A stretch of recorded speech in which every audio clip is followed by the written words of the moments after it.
I hope you can join me tonight at 7 o'clock for another edition of Wednesday Night Live. Well, thank you, Ken Hunter, for that introduction, and welcome to another edition of the Outdoor Magazine radio show right here on the Outdoor Magazine radio network on more than 30 radio stations across the great state of Michigan. Have you figured it out by now? This is a radio show, and I'm proud to be doing a 3-hour Michigan-based outdoor-related radio show. You know, I've done a lot of different things in my career. Started out in television news, which was fine. It was wonderful. It was great. It was exciting. And it was, at the time, it was pretty fulfilling. And I thought, you know what, I'll probably spend my career doing this. But after you do it for a few years, I guess probably like any job, you know, I mean, I've never worked in any other business other than the outdoors and broadcasting. So I have no frame of reference other than my frame of reference. But I suspect that just about every job, after you've done it for a few years, gets a little bit old. And television news became really old. And I was very, very glad to be out of it and very glad to branch off into an outdoor television show. And that was a lot of fun. That was fulfilling. But man, it got to be very expensive. And it was a lot of work. And it just didn't make sense after about 25 years. Imagine that. After about 25 years of doing it, it didn't make sense anymore. So I went over to the radio side of things. I'd been toying with an outdoor radio show while I was doing the television show.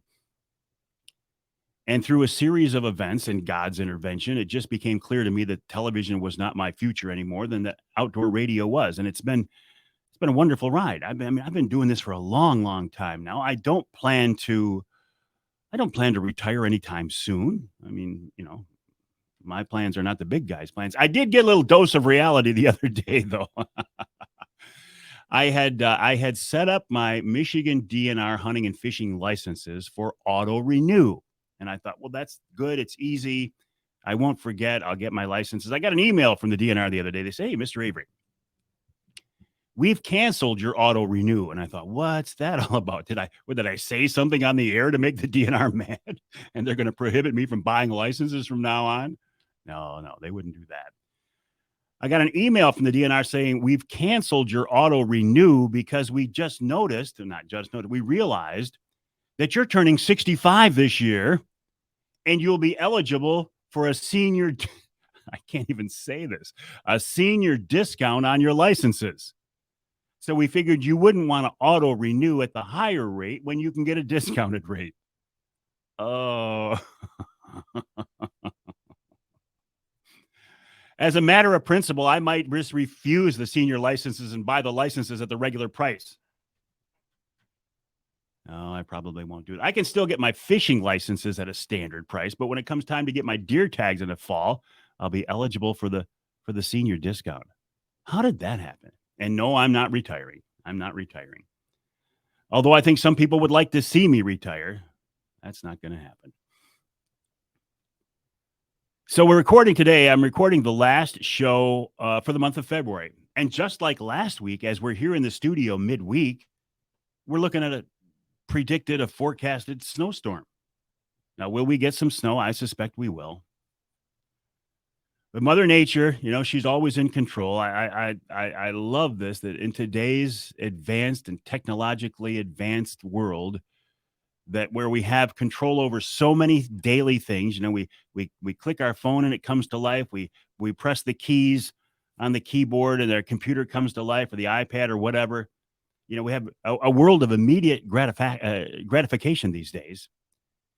When you deal with Mother Nature and the outdoor world, that goes away. We no longer have control. We are at the mercy of something more important, bigger than we are. And I like that. I think it keeps a frame of reference that we all need. But even, you know, regardless of how much snow or ice this storm brings, we are moving the right direction. I did finally see a dead skunk in the road, and that's one of my signs that springtime is coming. Still no red-winged blackbirds in my neck of the woods, but I'm getting lots of reports of those things from downstate.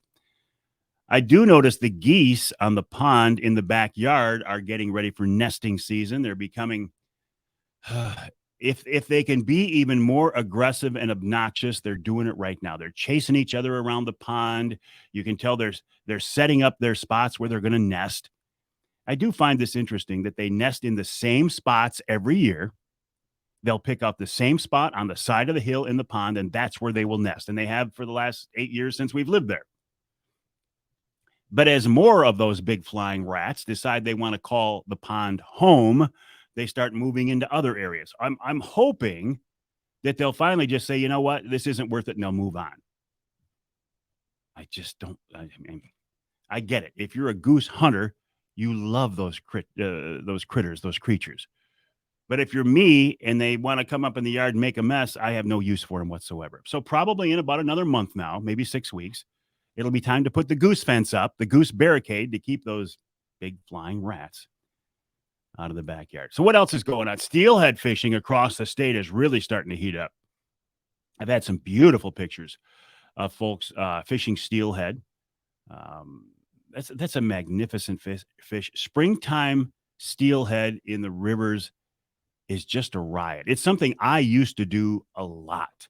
I used to spend a lot of time up on the Asable from shore in waders in cold water, casting sometimes spawn bags, but little corkies, spinning glows with a bead above it. This is old school, right? This is a long time ago. Quarter casting upstream and letting it bounce along the bottom. That's a real art form. And even though I did it quite a bit, I never really became an expert at it. But you know me, I don't pretend to be an expert at any kind of hunting and fishing.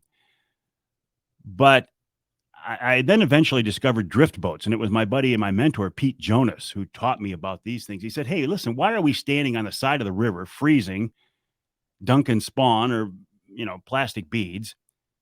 Why don't we sit in a drift boat and work our way through all these holes that we can't reach from shore and put out some rods, with some crankbaits behind us and let the current do the work. So Pete would row and I would row, or we'd go out with a guide and they would run the boat. And man, did I find that was a very effective and efficient and fun and easy way to hook into beautiful springtime river steelhead. I haven't done that in a long time. In fact, I haven't done steelhead fishing or salmon fishing much at all since I kind of fell in love with walleye. They don't fight as much, but they're in my backyard, and that makes it easy to concentrate on those fish. So what else is going on? Outdoor Rama. I never know whether they say Outdoor Rama or Outdoor Rama, but it's Outdoor Rama is going on this weekend at the Suburban Collection Showplace in Novi. That's a mouthful. It used to be called the Novi Expo Center. Suburban Collection Showplace in Novi. I hope to make it down there this weekend. When will depend on the weather to see what happens. But if we're down there and you see me, hey, say hi. Love to see you. Shake your hand and shoot the breeze for a couple of minutes. Next Friday, the 3rd, I'll be at the First Baptist Church in Clare. An invitation from my buddy Bill Hahn of Jay's Sporting Goods. He's invited me to speak there. I'm looking forward to that. And of course, next Saturday, March 4th, our big Trinity Monitor wild game dinner and auction. It is sold out. You can't get tickets for it. However, we will be doing several silent auction items online. So even if you're not at the event, you can join us there. I will have details on that next Wednesday night. This Wednesday night coming up for Wednesday Night Live. I'll give you the website and the details on how to be involved in that. Speaking of Wednesday Night Live, Wednesday night, March 22nd, we'll be doing another Wednesday Night Live at the Lumberjack Restaurant in West Branch. That's a Forward Corporation Lumberjack Restaurant. We have not done a Wednesday Night Live there since before COVID, so it's been a while. It's time to get back up there. I always enjoy our events there. We have a great turnout. Consider this your personal invitation. You will not need tickets to get in the door, but you will need reservations just to make sure we know how many people are coming. The Lumberjack does fit a lot of people, and we're looking for a great crowd there. That's Wednesday, March 22nd at 7 o'clock at the Lumberjack Restaurant in West Branch. Love to see you there. My website is MikeAveryOutdoors.com.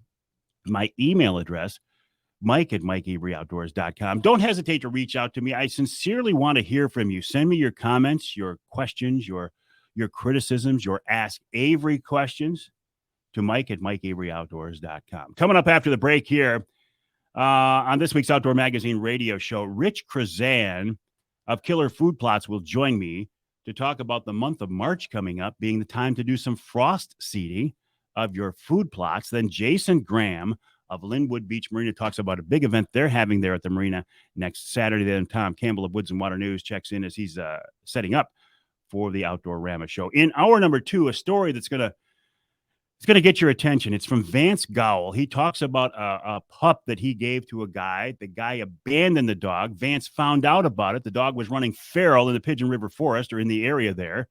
Vance was able to trap that dog, rehabilitate the dog, went hunting with the dog, and they took a big Tom Bobcat. You're going to love this story. Christina Kennedy of MUCC talks about their On the Ground program.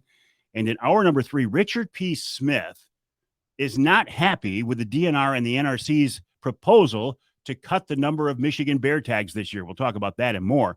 And of course, we'll wrap it all up with wild game chef extraordinaire Dixie Dave Miner. That's all coming up this week right here on Outdoor Magazine.